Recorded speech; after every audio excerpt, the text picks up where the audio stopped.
Hello and welcome to ZeroPoint Energy with the ZeroPoint what we talk about and just as much energy. I'm Sean. This is Jorge.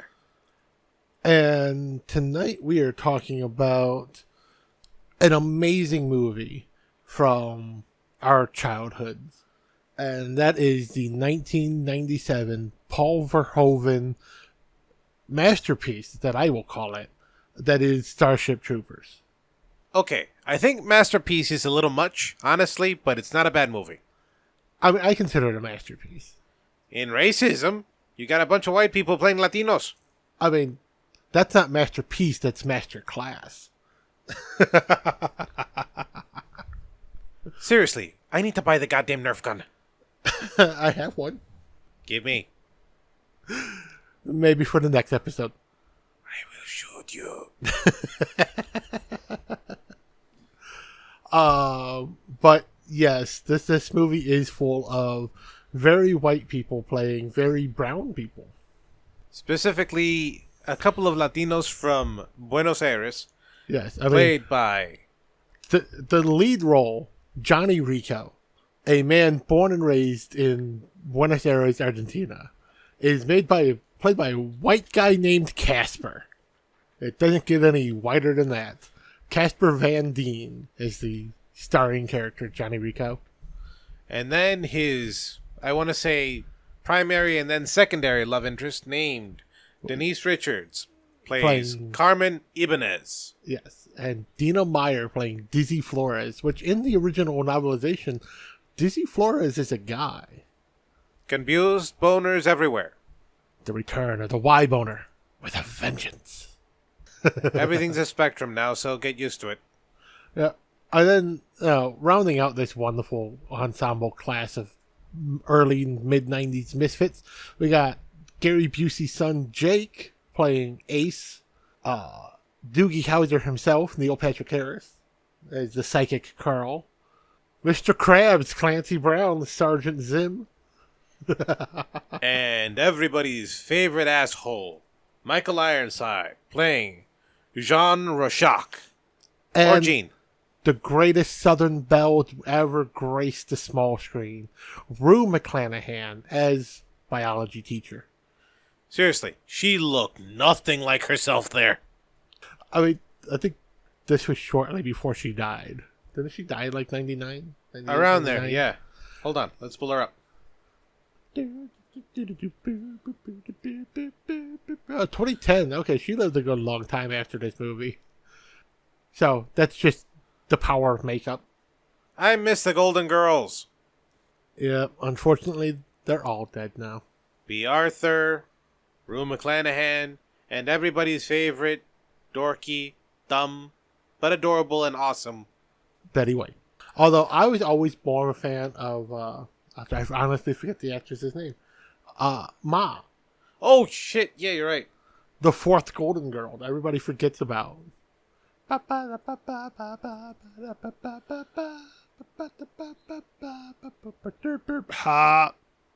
ha ha ha ha ha ha ha ha.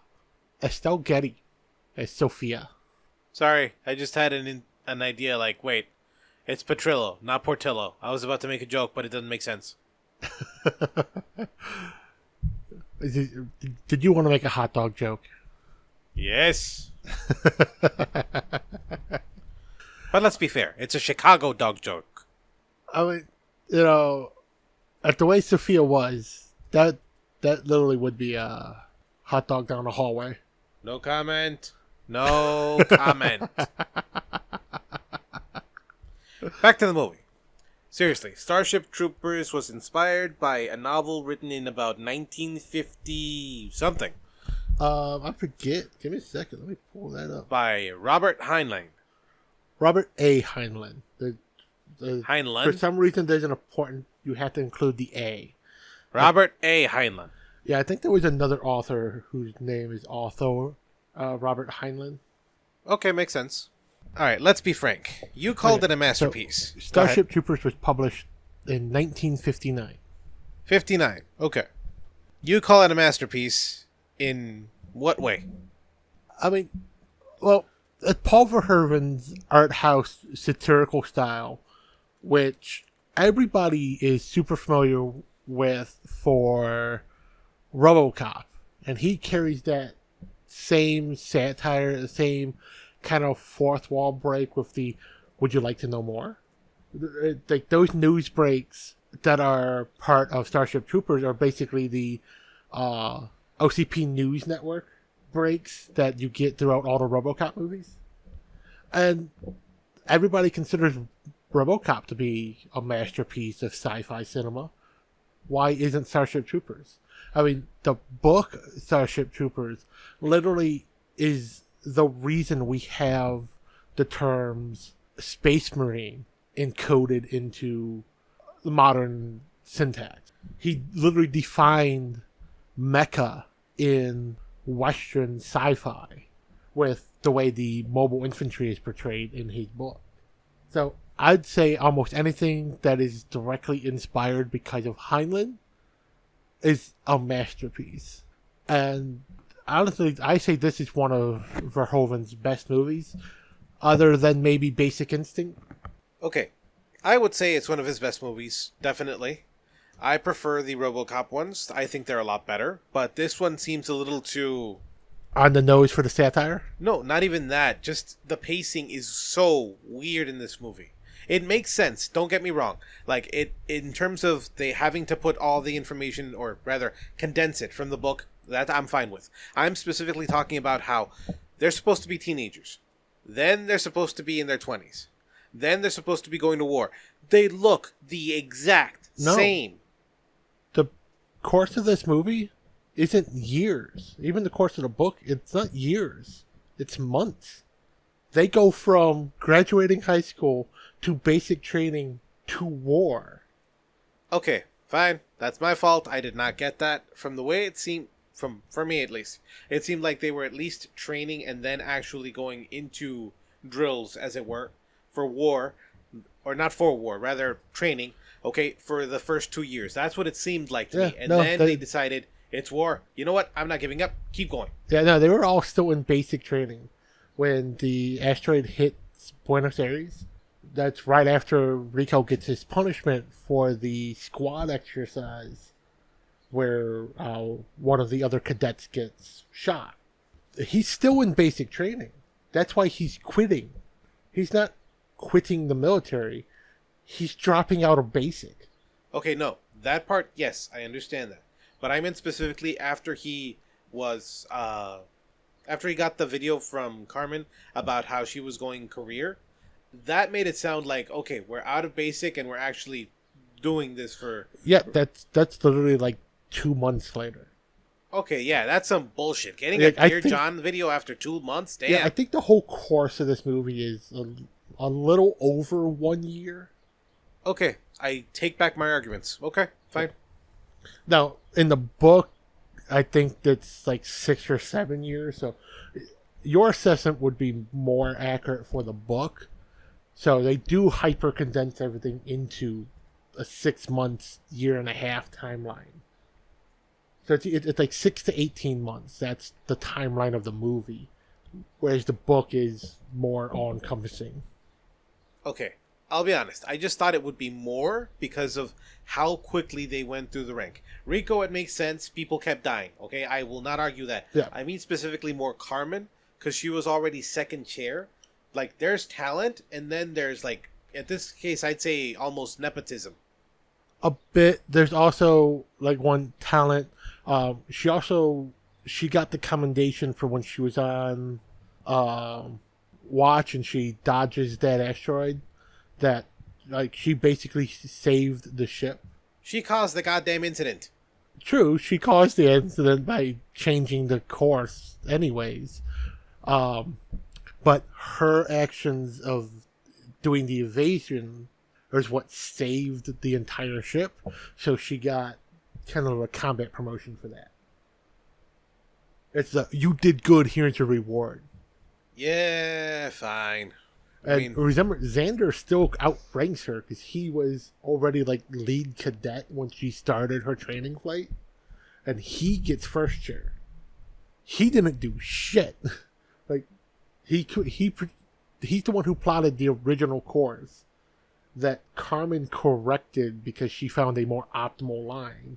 But her more optimal line is what made her intersect the asteroid, which she then proceeds to crash into while trying to avoid, which is believable if you take the time to do the math of how heavy the Roger Young is supposed to be and roughly how big this asteroid is. That her nudging it that little bit is what caused it to hit Buenos Aires and not someplace else on Earth, or miss Earth entirely. Okay. All right, but at the same time, if you think about it in terms of the nudging, like you're saying, it's big enough to have its own gravity well. The nudging shouldn't have done much. It was already calculated to travel all those light years distance. Whatever the hell this is. You know what? This is like really bad science fiction in terms of like data. Well, in the movie, they don't give it the data. The thing about Heinlein was he was one of those big proponents for scientific accuracy in his works. So, like in the book, they lore dump on you the how long they move. Like you have to, when she does that dodge, it's the thrusters have to be fired for this long, and they have to wait to this point to fire them, or they won't clear it. Like he has the math in the book. So it's that, let's assume the asteroid was projected to go through space, not hit anything. I think the intended target was not meant to be the planet. It was meant to be that orbital space station, the headquarters for fleet, because it would cripple the fleet to lose their space station, to lose the shipyards. Okay, yes, I agree. That's another thing, though. If you know anything about bugs in terms of how they see the world literally, okay, they have to see in a different spectrum of light. Like, how would they even calculate that? The fact that they have the idea or the ability to actually think of space and distance and how finely you actually have to basically shoot something across space, not just something across space, but something moving across space in order to hit it anywhere near accurate. That is fucking amazing. I mean, yeah, it's like real world. Bombardier beetles can target things at a distance to shoot the little goo at. Fire beetles, they actually do shoot that little acid that melts things. They have to project how much they have to build up pressure to shoot that stream out. And they're fucking accurate. Yes. So it would make sense that if you take one of these beetles that are usually, I don't know, about the size of a cell phone and make it the size of a semi-truck, that same level of precision is there. Okay, you're right. But there is a difference between something you can see right here, okay, and something that you literally can't see, but you visualize and then have to calculate where the fuck it is across space. Yeah, well, that's the thing. It's the bugs are supposed to be hyper intelligent. Like, you've got the brain bugs that's all they do is think, and since all they do is think, they calculate this stuff and then they tell the other bugs. So the bombardier beetles that are launching the plasma into space, they aren't the ones calculating and aiming. The brain bug is like, now fire. Okay, so to put this into perspective, you have to aim the bug's ass at the sky. Then you have to take into account where the bug's position is on the planet, where the planet is spinning in what do you call it? In relation to Earth, or no, not the Earth, sorry. In relation to the actual ships in the sky. Yeah, so again, the beetles themselves are just positioning their ass and getting ready to fire. And then they're waiting for that signal from the brain bug who's doing all the other calculations. Also, brain bug, disgusting as all shit. Fuck. Yeah, it's a big gooey vagina. It really is. And you know what? I'm a straight man. I love it, but no. Just no. Fuck no. You know, I guarantee if somebody made a fleshlight that looked like that. God damn it. Why did you have to put that idea in my head? Have you seen the Dune popcorn bucket? Yes, I've seen the memes. I've seen the joke videos. Just fuck no. Oh god, no. If you make it and it looks even remotely like you can put your dick in it, people will put their dick in it. No. You're not saying the phrase right. It's if you make it and it looks like it, they will come in it. If you build it, they will fuck. That works too. I prefer if you build it, they will come, but whatever. Just... Oy. But, okay, so back to the movie. There's one kind of thing that Heinlein got shit for, but it was actually part of his kind of satire on politics, because he actually worked for the Democratic campaign. He worked for Upton Sinclair's campaign when he was running for government. Oh, God. He himself ran for a state Senate seat or state assembly seat, something like that. But like this book and some of his other books are big on you do your part for the government and the government will take care of you. And that was like one of the big things of the 50s and stuff. Of like, that's what made our government better than, you know, that red menace that is communism. That's why we're better than socialism, even though in the 50s we had more socialist programs in place than most other countries. But that's neither here nor there. Make America great again. I was going to say, I would say it is here or there, considering we don't have a lot of those anymore. We don't, because they got rid of them because somebody pointed out, hey, that's socialist. Even though, but then everybody says, we need to go back to the time of the 50s. Yeah, we should, when insurance companies didn't run everything and you could do barter system for stuff if you needed to, and everybody believed in a fair wage for people doing work, and you know, people didn't get rich off of exploiting their workers because we had unions for everything. That, you know, it's almost like our world went fucking backwards after the 50s because of the Red Scare and McCarthyism, then progressing forward. But again, because of those ideals at the time, it made sense for the, if you work hard, if you do your part to support the government, join the military, help with different social programs, all that stuff, then the government would take care of you in kind. Okay, let's be fair. Like, the benefits of being a citizen of the United States was how much the government actually took care of its citizens. Let's be fair. Like, that was the great idea, but at the same time, it didn't actually work everywhere. No, I mean, it's not going to, especially when you put all your reliance on the government. That was why, especially you see in these books, it's you have to do your part. Like, everybody had to serve in the military to earn the right of citizenship. The right of citizenship gave you the right to breed, or you had to pay for a breeding license. Honestly, personal belief, I think that would be a better world. We have a lot of stupid fucking people who have a lot of fucking kids who really shouldn't, and now our government has decided, hey, we can't have abortions because that's evil, but it's also evil and wrong to have access to condoms for free. So, hey, have as many kids as possible, but you having kids is the fucking problem.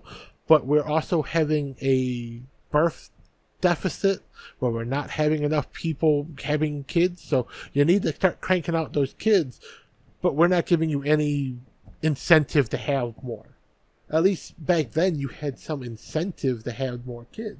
Or with a licensing program where only citizens, only people who earned that right by doing their minimum 2 years of service, who worked in a government job, who earned the right to live in the big metropolis cities, where there was room for families to grow, could have kids.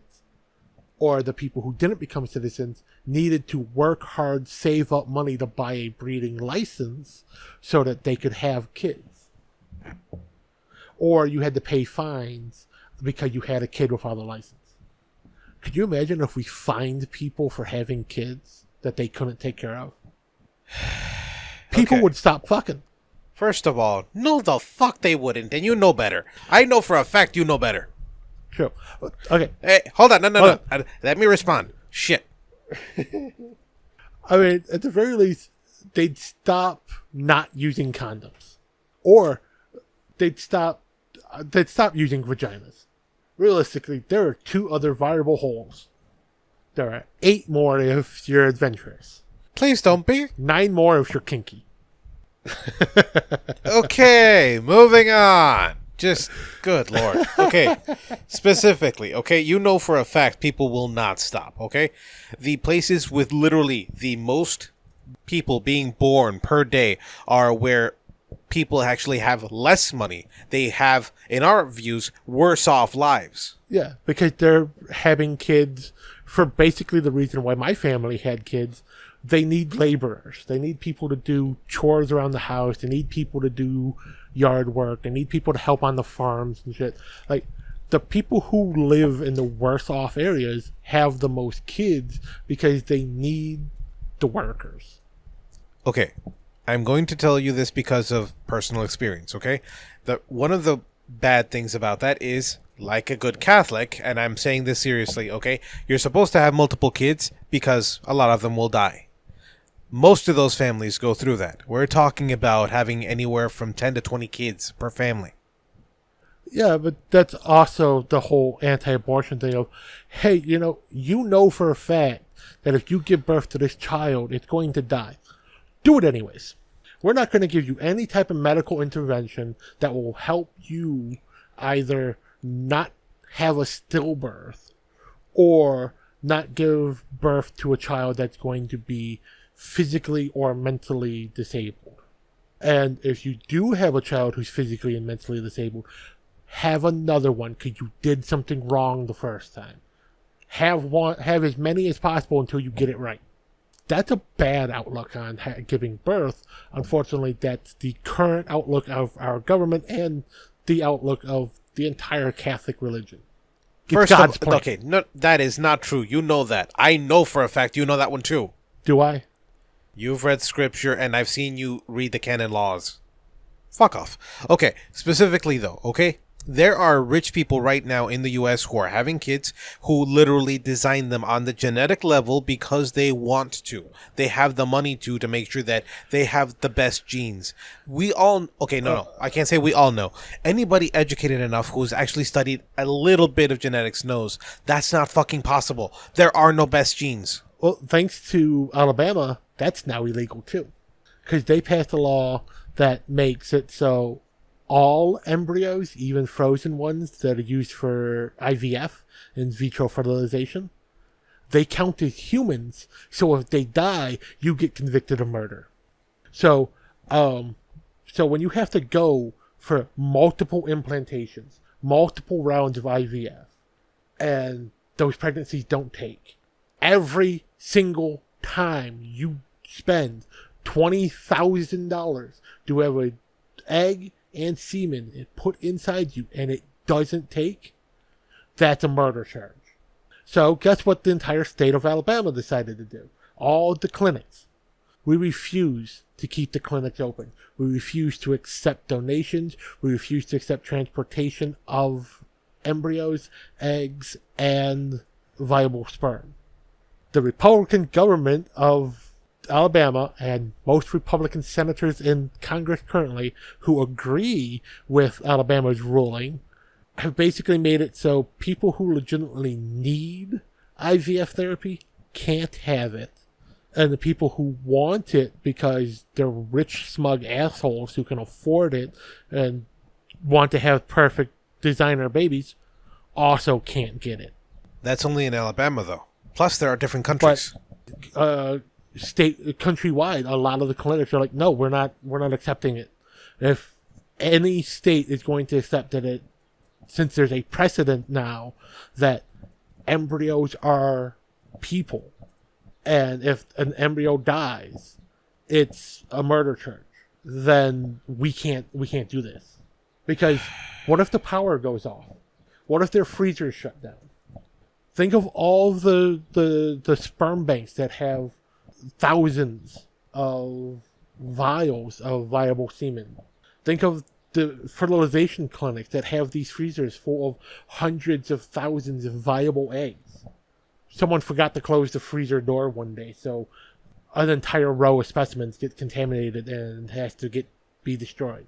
Every single one of those is a murder charge. Who gets that charge? The doctors running the clinic, the person who donated the embryo in the first place, the person who was supposed to receive that embryo, everyone. Okay, I remember when being a Republican was more about economics and trying to make sure that everything was efficient, fair market solutions, all that jazz, okay? Nowadays, it's basically just go backwards. It's bullshit. The rich get richer, fuck anyone who's not rich, fuck anyone who's not white, and do whatever the fuck Donald Trump says.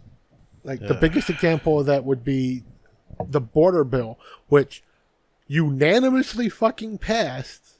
Well, no, it didn't pass, but Republicans bitched and moaned and bitched and moaned and bitched and moaned that there was stuff in it that they didn't like.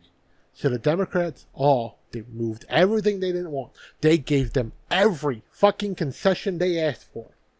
Every single one. They crafted that bill exactly around what every Republican wanted in the bill. And the Republicans turned it down unanimously because Trump wouldn't have the border policies to run on for his campaign if they passed it now. Because Biden would get the credit for it because he's currently the president. Back to the movie. I mean, the movie is similar shit. The Sky Marshals are basically Trump. I don't disagree, but at the same time, and I'm being serious just because I don't know all the background behind the world, okay? They have a council that literally basically is a world government, and then the Sky Marshals are either the president or either the, like, Marshal of War. What the hell are they? They're basically the president. The Sky Marshal is, it's the kind of like they're the commander-in-chief because the main government is all military. That is not correct. You can never have a military run the government, because if they do, then it's all corrupt. No. You're saying Russia's corrupt? North Korea's corrupt? China? Fucking never. The greatest countries on this planet. Of course China's not corrupt. Long live Winnie the Pooh. No, seriously though. I mean, the quote-unquote backstory talked about by Rorschach, Ironside. Yeah. What's it called? It makes sense as to why it happened by how it's presented. I'm not saying that it's correct, okay? Obviously, the winners write history, okay? But I'm saying it makes sense as to what happened. But at the same time, what actually happened? We don't know. The actual event that maybe it was just somebody, quote-unquote, came along and said, "You hippies are annoying as fuck. Fuck off." Pretty much. I mean, basically, this is... in their world, after the use of the atomic bombs in Japan, the Allied nations basically took over all of the world. And it became the fall in line or you're going to get the same treatment. They threatened the world with atomics, and Russia agreed. Well, Russia didn't have them at the time. Remember, the U.S. had them first. So in this world, all of the Allied nations rallied behind America and was like, yeah, do what they say, or we're going to help them drop bombs on you too. And nobody else produced nukes because America steamrolled their way across the world with the help of all of the Allied nations and all the other nations that they picked up along the way. Like also folding the entire Japanese military into the U.S., but letting them keep that fighting spirit of, like, there is no surrender. You fight till you die, or you kill yourself. Okay, fuck Starship Troopers. I want to see that sequel. I mean, that prequel. That is a book, also by Robert Heinlein, called The Sixth Column, where all the different governments kind of make factions, but the Russians, Chinese, Japanese, like the Pan-Asian countries, and a good chunk of what we knew as the Soviet Union all came together to make this one super country. And they were basically steamrolling their way through the world. But what they were doing was, whenever they would take over a country, it's like, okay, we're not going to fuck with your religions. Because we tried that before, and that just makes you fight harder. We're not going to take away your system of government. we're just going to put some of our people in place to kind of oversee, to make sure what you're doing is in our line. So we're going to tell your government this is what we want them to do, and then they're going to do it the way that works best for you. This vaguely reminds me of the Chichimeca tribe from Mexico. They made an empire, not a huge one, but they took over people and they said, give us all your knowledge. Who are your kings? Okay, we're cool with them. Follow this rule, but other than that, you're fine. And they moved on. Yeah, they stayed in power by just taking over each place. And like, okay, you can keep your government, but we're gonna tell them to do certain things. You just have to get it done. You can keep your religion. We're not gonna fuck with the religions. That's fine. You can go to church, have your services. We're not gonna mess with that. But there's going to be curfews on the street. You can't have big public gatherings that are not church service. A lot of things like that. And it was effective. And then the whole thing of what the sixth column was, is it was a group of military scientists who were holed up in one of those mountain bunkers like NORAD, like Cheyenne Mountain. So there's a bunch of scientists who were there when the invasion happened. Not actual soldiers, who literally spent years just kind of hiding out and watching and seeing what happened. And then they found out that, oh, they're not messing with religion. But they don't know what all the religions are because we make shit up all the fucking time. So they made a false religion to recruit a resistance. So all the church gatherings became the resistance meetings. But then it became a actual fucking religion. But then since they were scientists, they were building like laser weapons and death rays and stuff and hiding it in the religious icons. So they're basically putting artillery emplacements in place by building the churches and putting these giant icons in front of them. I equal parts love and hate that so fucking much. Wow. It's even better because like the book ends and it doesn't tell you who won. Like, the invaders kind of round up the leaders of the resistance and stuff. And, like, well, the final scene is the leader of the occupation force for the city that is, like, where the scientists are from, mostly, is in prison playing chess with the head scientist, the guy whose idea it was to form the fake religion. And their game ends in a stalemate. And that's the end of the book. Like, they go through all these fights. They go all these, like, the real world playing chess with each other. To end in a jail cell playing chess with each other with no winner. That's some bullshit. But it's beautiful and poignant for the ending of the story. Like, it works so well just in context of that story. I get it, but at the same time, it's like, nobody gets their load off. Goddamn. But it's interesting.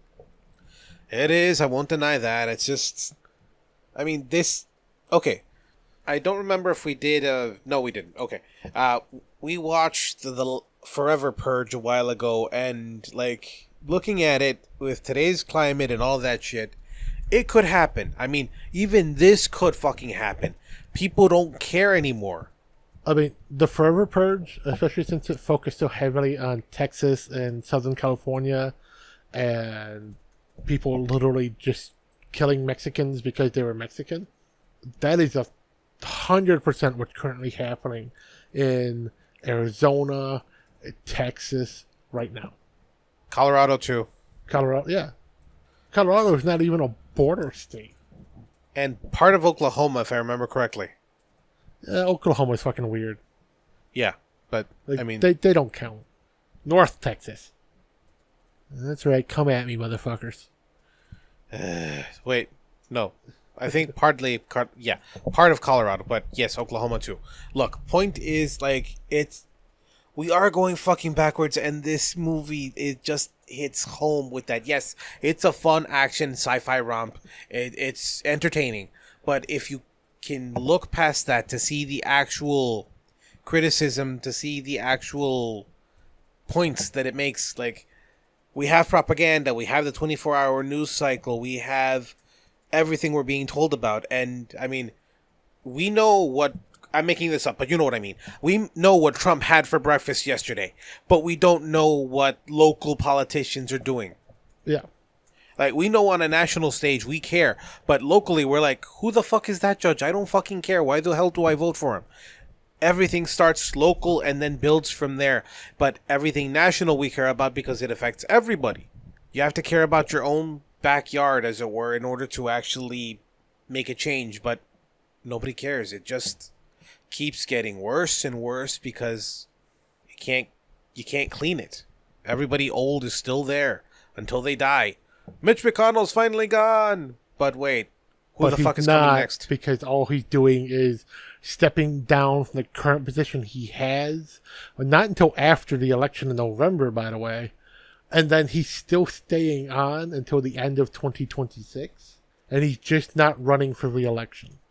So we still have this geriatric fuck of a walking stroke for another 2 years. And nobody knows that. No, because nobody pays attention. The people who pay attention are the younger people who are using TikTok, which, by the way, as of the time of this recording, our Congress has unanimously voted to ban. The only thing our Congress can agree upon is young people should not have access to information. Like, they're all complaining that when their vote was coming up for the ban, that they were being bombarded with emails and phone calls from their constituency who are between the ages of 19 and 30. And TikTok made them do it, and we don't know why. Because it's the platform that is not paying you thousands of dollars a day. So you want to ban it. And you're saying it's for our protection, to protect our privacy, to protect our data.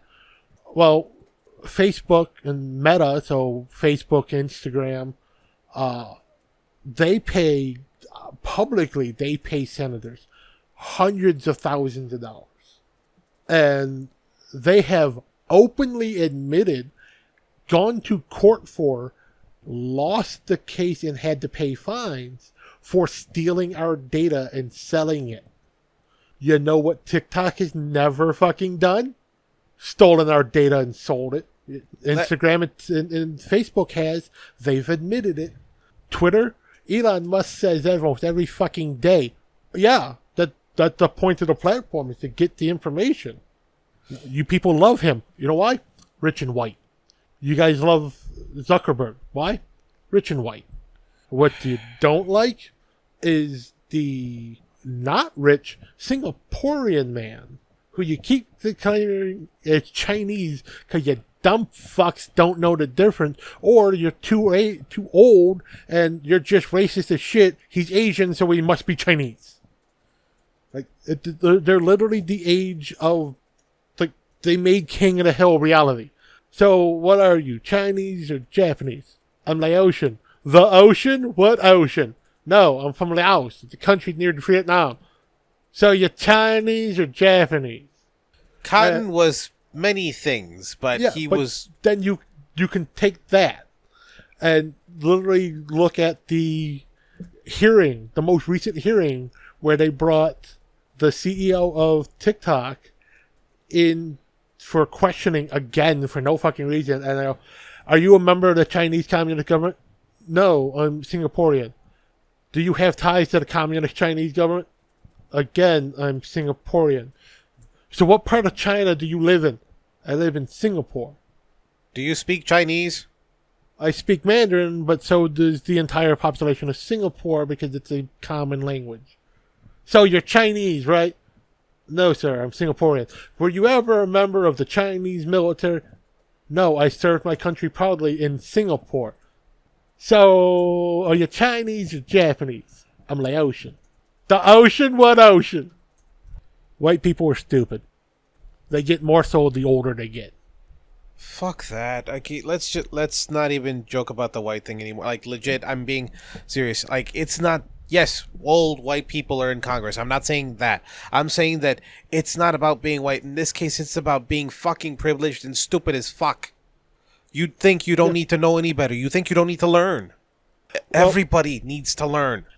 well, see, here's the thing. Since we have Upton Sinclair's page pulled up, one of his famous quotes is literally a line that currently explains the entire view of the Republican Party at the moment. Where is it at? I just saw. Oh, it's difficult to get a man to understand something when his salary depends upon his not understanding it. You can't get rich if you understand that you're being exploited.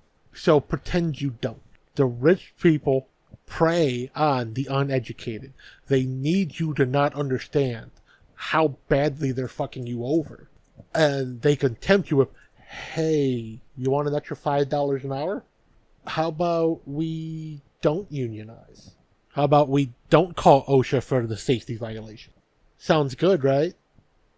Look at it this way. In the Middle Ages, why didn't people learn to read? They were easier to control. Right. Why was one of the only educated people in a village the priest? Because religion is the opium of the masses. Kind of like evangelicals now. You're right. Again, we're going backwards. And this isn't right. We literally had, what, 1, 2, 3, 4... 4 wars we were involved in since the 80s. Literally up until now, I mean. Yep. Not counting all the different UN and NATO official acts. Like we were involved in the war in Somalia. We were involved in the Kosovo War. I'm not including the Falklands either.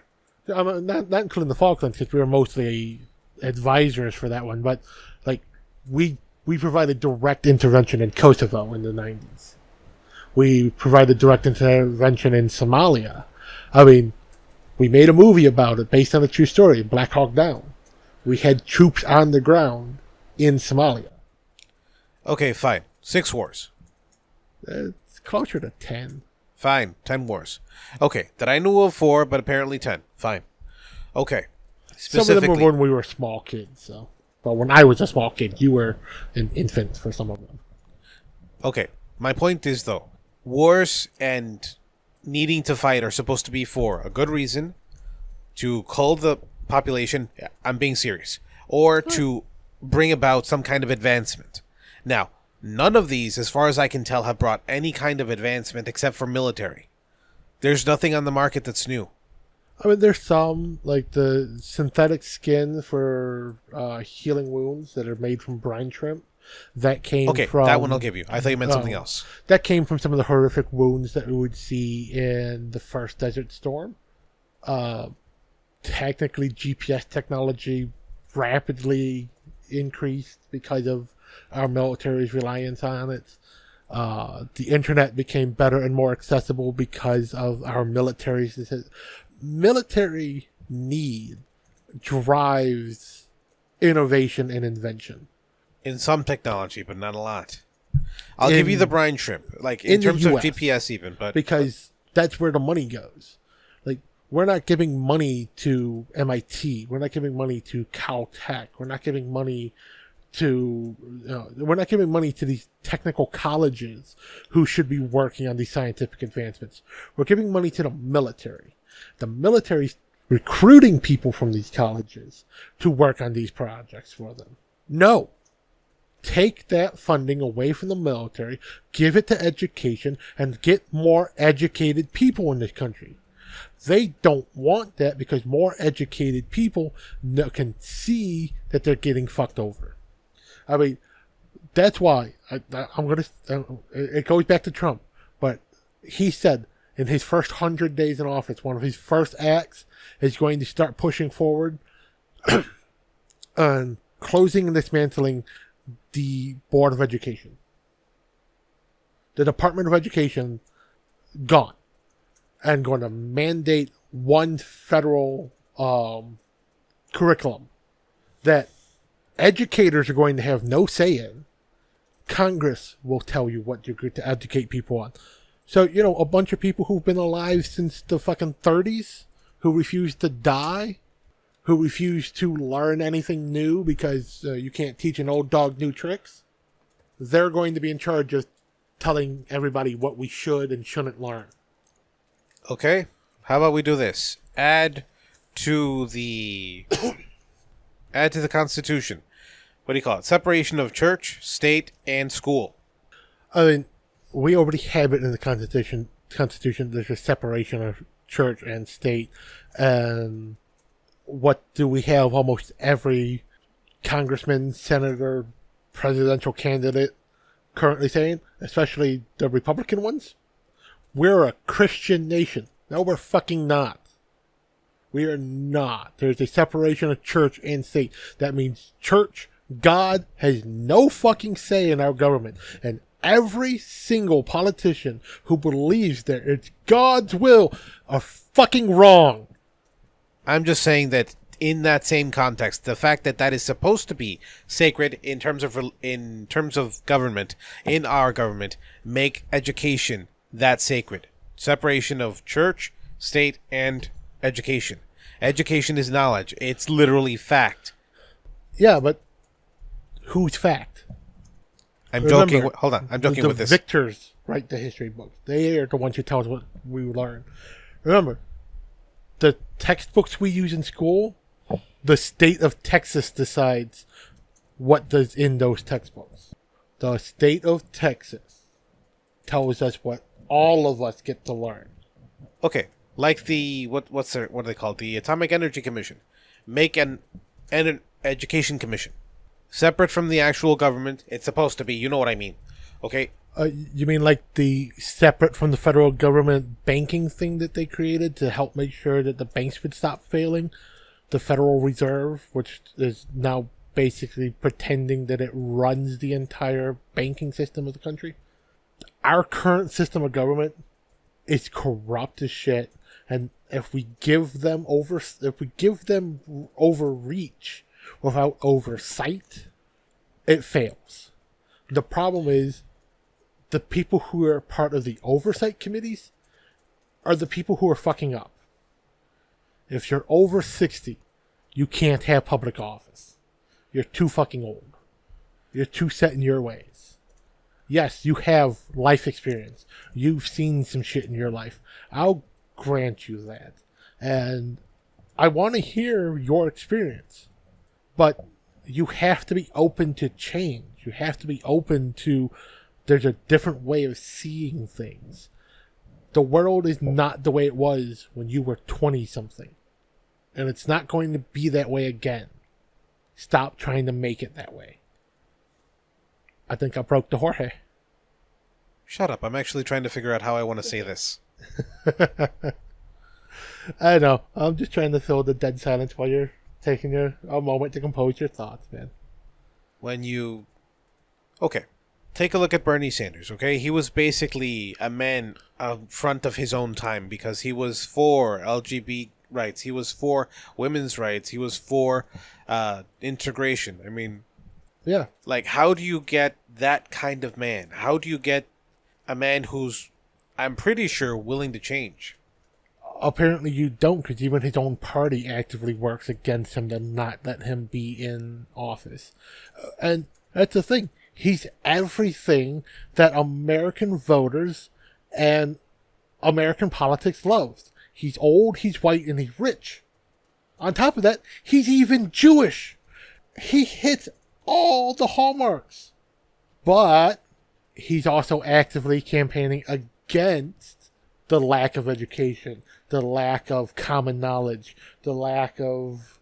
he's advocating against the rich getting richer, based entirely off of exploiting the hard work of the lower class. He wants to elevate the lower class. He wants them to earn more money. He wants them to earn a living wage. He wants to add more taxes to the rich.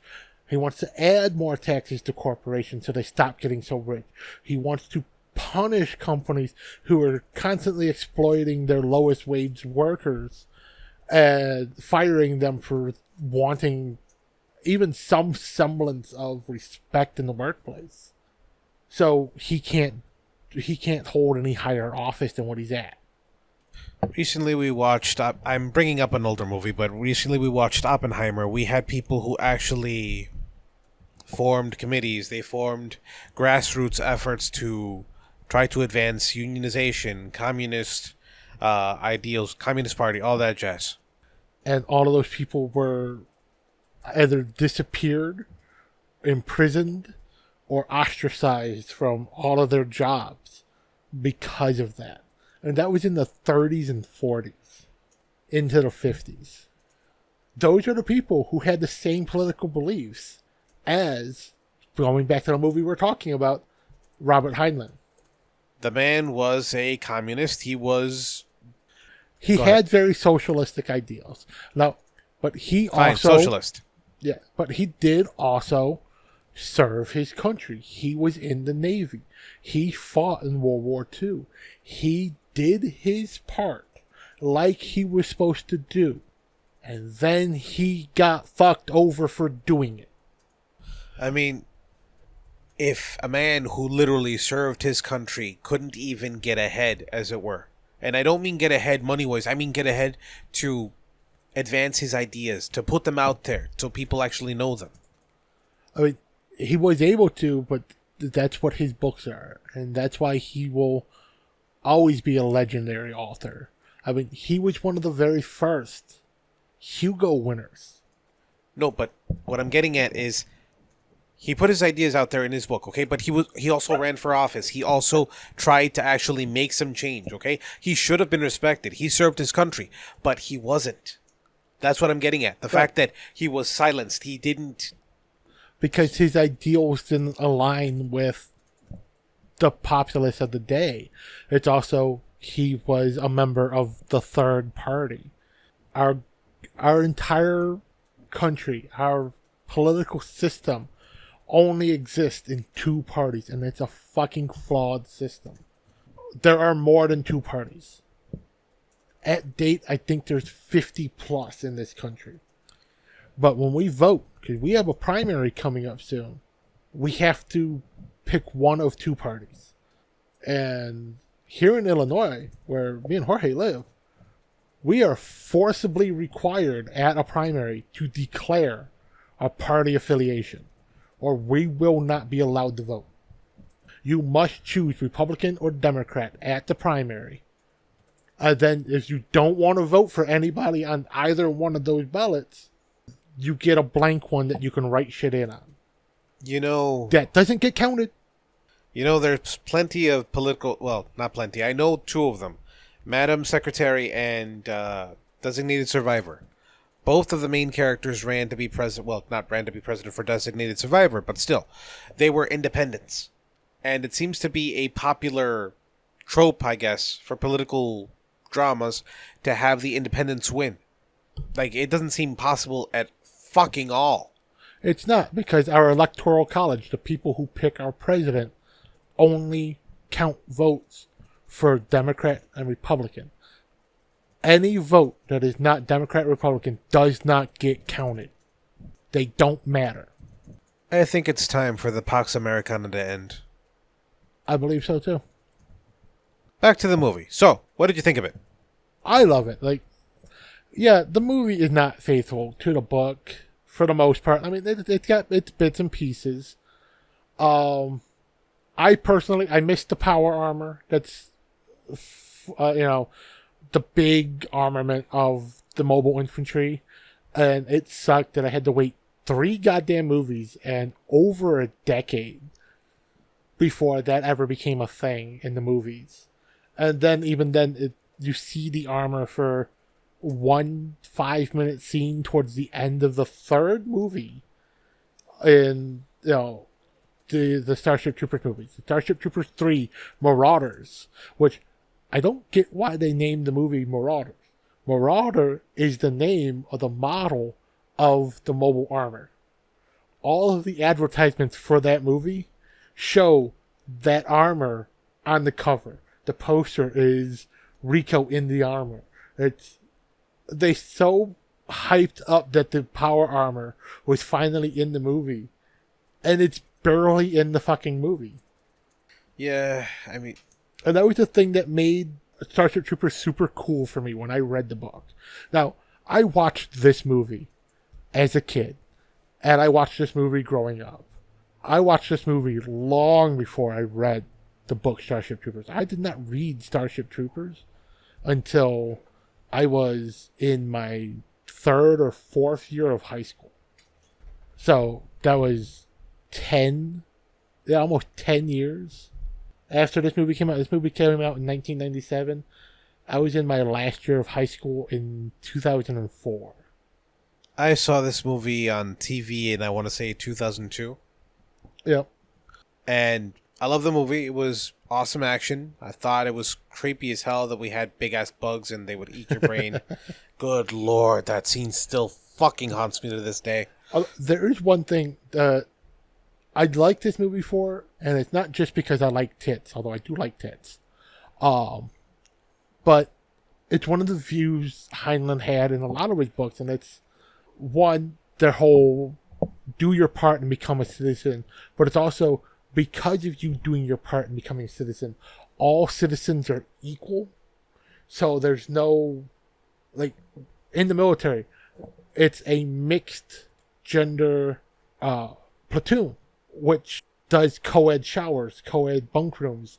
There's no inequality. Female soldiers are equal to male soldiers. They don't get special treatment. They don't get special accommodations, which is cool. Like, okay, we know realistically there needs to be some special, some separate accommodations made just for biology purposes. But the fact that it's a societal norm in Heinlein's world that there's equality in the sexes. Once you become a citizen, you are equal to everyone else who is also a citizen. I agree in principle, much like communism, but at the same time, I'm going to say this. It's a pipe dream. In terms of hormonal biology and shit, it's never going to work. Oh, yeah, I mean, we know when realistically those people were fucking like rabbits, and whether they wanted to or not, it's just what happens when you're in high adrenaline, close proximity situations. But again, the idea of it, the ideal of it is great. It's wonderful to see. And, okay, yes, for the purposes of the movie, they don't show it as them being equal. They don't show women being pushed to the side or lessened, but the main reason they bother to point out the fact that they're co-ed and nobody seems to have this stigma about being naked around each other, because it's like, yeah, so what? You have tits, and that's actually something that we should start. It's that desexualization. It's the, yes, you can be attracted to people sexually. That's fine in a sexual context. Just because they're naked doesn't mean it's sexual. So they can shower together and it means nothing. Okay, no, hold on. And mostly for the point of this movie, they're just showing tits because tits. Hold on. I agree with you to a point, but there's also, yes, they did show tits, but they also showed the guy's tits, technically. I mean, they, like you said earlier, it wasn't overt. It wasn't close up. It wasn't, were treating. It was a general, they were showing the group in the shower, so you see a group of naked soldiers. There are men and women there. There are different races. There are different ethnicities. There's probably different sexual orientations there. They don't really go into that so strong in this movie. I know in the book there's some implied homosexuality and lesbianism, which, again, for the 50s, is progressive as fuck. I'll agree with you there, yeah. But, again, this is going to be more of a locker room thing, but specifically, the guys treated the girls like guys. The girls treated the guys like guys. And I don't mean guys in terms of being male. I mean guys as in they're just together and they're joking with each other. Yeah, they're joking talking around. They're having banter. They're all just one of the boys.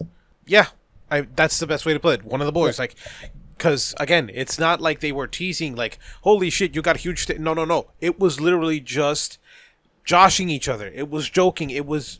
Yeah, it was a non-sexual thing, so nobody put any sexual context on the fact that they were showing each other. When they wanted it to be sexual, then they leaned into that, like the somewhat relationship between Dizzy and Rico. They had, at this point, we had assumed they have showered together multiple times as being part of the same platoon. They have slept in close proximity to each other by sharing barracks. But it's never sexual until the point when it is. And even when it is, no one bats an eye at it. It's just like, oh, they went off to go fuck. Alright, we're going to let them do their thing, but we got some important shit to do, so wrap it up. Nobody cared. It was just, when things need to be sexual, they're sexual. When things don't need to be sexual, they're not. And I mean this completely seriously. It's a beautiful thing. It really is. It is. It's one of the things that it can go to. There's a real world movement. It's still going on. It's been going on for almost 20 years now. It's the Free the Nipple campaign, where women should be allowed to publicly go topless because men can. If a man can walk down the street showing his nipples, why can't a woman? Why are breasts sexualized? They're not. They shouldn't be. It is the female pectoral muscle. Okay, gonna correct you, and I'm being serious here. I'm not making a joke here. Granted, it also houses the mammary glands. No, I was gonna specifically say there's fat in there. There's a lot of fatty tissue. I'm being serious. Too, I'm not. And as an obese man, I have fatty tissue. I've got man boobs. I've got titties. But I can walk down the street without a shirt on and not get a ticket for indecent exposure. Unless you're in Florida. True. Like, but legit, I know a man did get a ticket down there. Yeah.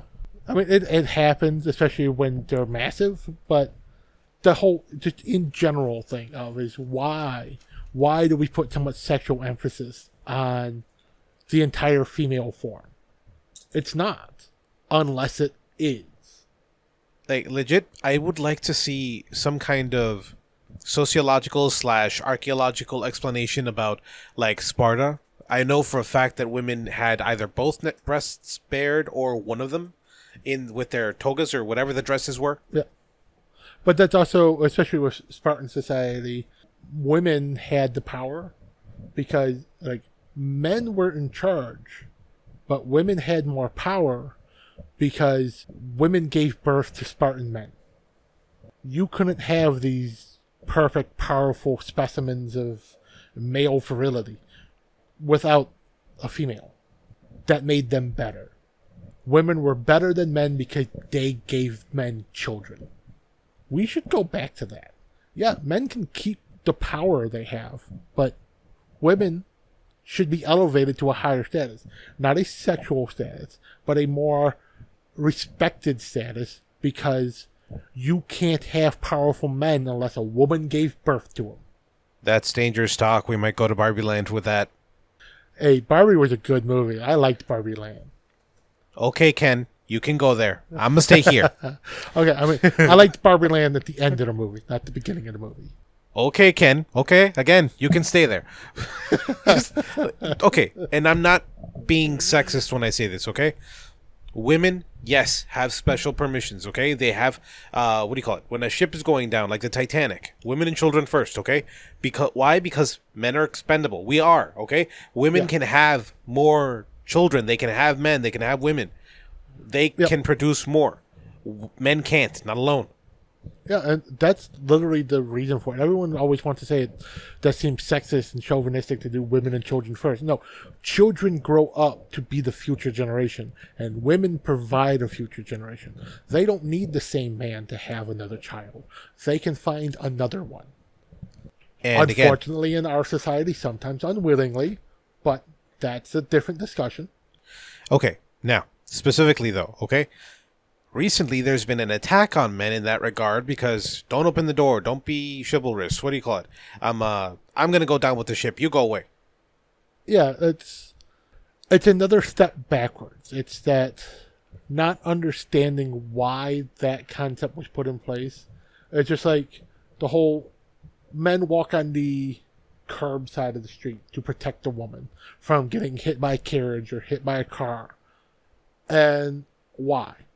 Oh, it's because it's sexist and you're trying to shield them from view from the public. No, it's because a woman can have a child. and a man can't without her. Or, and I'm being serious, okay? It's because you want to protect the woman who is with you. She could be your sister, your mother. It could be a lover. It could be your wife. It could be your daughter. But it's protecting the thing that will create a future society. Protecting that which spreads humanity. Women outnumber men. That's just a realistic statistic.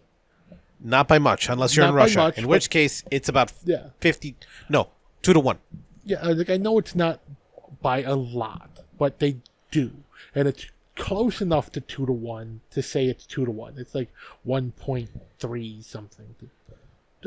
It's an odd fucking number, but we're going to round up to say 2-1. In Russia, it's 2-1. 2 women to every 1 man. In the rest of the world, it's about 1.2, like you said. Yeah, but realistically, if we took all of the human population, it's almost 2-1. Close enough as to make no difference. No. Statistically speaking, it's under 1 point. It's about 1.2 women to every 1 man. Meh. Okay, I would give you close to 2 if it was like 1.5, 1.8, but no, we're not there yet. Okay. And again, statistically speaking, hopefully we're never there. You know what I mean. True. But because of that, there's more likelihood of just women giving birth because there are more women. It's also kind of the weird thing of monogamy, though one mate. No, realistically, women should have multiple mates. And it's one of those things that sounds sexist as shit because it sounds like, oh, they should be baby factories. No, but yes. But not okay, Handmaid's Tale. That shouldn't be their only role, but that is a very important role that only they can provide. Okay, I disagree, and I'm being devil's advocate here. Okay, by your logic about 1.2 women to every man, that means that every man should have at least a kind of harem, because every woman can get pregnant once every year, but a man can impregnate any woman. Yeah. That's why it makes more sense for one man to have multiple women. Yeah. Using your logic. Well, yeah. So it's that weird thing of the dumbest thing that we ever said was women should just be barefoot and pregnant at all times. Ugh. But it's also one of those things of that's kind of how we keep humans going. Which is also a horrible thing because I'm a huge advocate for let's get the global population to under 1 billion. And, for us to do that, we need to stop fucking and start killing. Look, that's the only thing war is good for, and I'm being serious in terms of that. It reduces the surplus population. It is the best part of war. It is actually a good reason for war. But it's also technically a way we can end the homelessness situation, especially in the U.S., but globally. Draft the homeless. They get housing, medical care, food. It's just they're the ones who go to war first for us. Is this going to be... And if they happen to die in that military service, they were part of the surplus population. Is this going to be Controversy the episode? Seriously? I mean, kind of. Bruh. I know it's a strong view. It's a radical view, but think of it. How many veterans come home from war and then end up being homeless? Why don't we keep them on military bases? Why don't we just keep giving them housing in the military bases? Like, okay, they've done their commitment. They no longer have to be active duty. Don't kick them out of the housing. Let them stay in base housing forever. But then if a war does come up again, guess who's getting reactivated first? All those veterans who don't have a purpose at the moment. Yes, a lot of veterans do go on to have very successful lives, and they start businesses and things like that. Those are people who can willingly on their own move off base. I'm talking about those people who saw some horrible shit, came back, and are having a hard time adjusting to civilian life. Let them stay in that rigid environment then. Okay, I get what you're saying. For some people that would be good, but for other people that would be like hell. Oh, for the people that doesn't work for it, they have the choice to not be there. I'm saying for the people who can't adjust, that should be a thing. And like you have runaway teens who become homeless. Go to your nearest military recruiter. Okay. That's how we solve homelessness. You realize how much of the homeless population is crazy, right? So put them in the Marine Corps. I know what you did there. I understand. You're a fucking bastard. Hey, they get to play with crayons all day.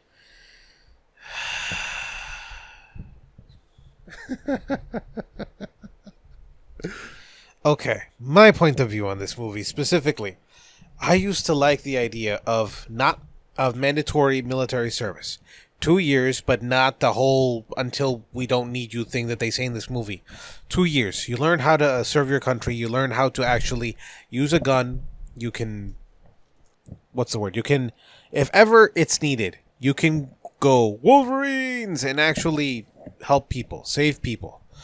But if that ever happens, I mean, you have the training. You know exactly what you need to do. If we ever do need to go to war, everybody can go to war and we can probably get this done. Like the Swedes and the Finnish and the Norwegians and the Swiss and most of fucking Europe. South Korea. Oh, and South Korea. They don't get to keep their weapons, though. I thought they did. Not South Korea. Ah, damn. They do have the community arms lockers. At least from what I know. I'll admit I'm not as well versed in that part of the world. Look, basically, this movie is a very good satire. Hopefully, you can understand that satire. If you can't, watch our podcast. You can learn a hell of a lot more about a movie. And for those of you out there who have played or are currently playing Helldivers 2, it's Starship Troopers, man. It's the best Starship Troopers game you're ever going to play. Other than Starship Troopers Extraction.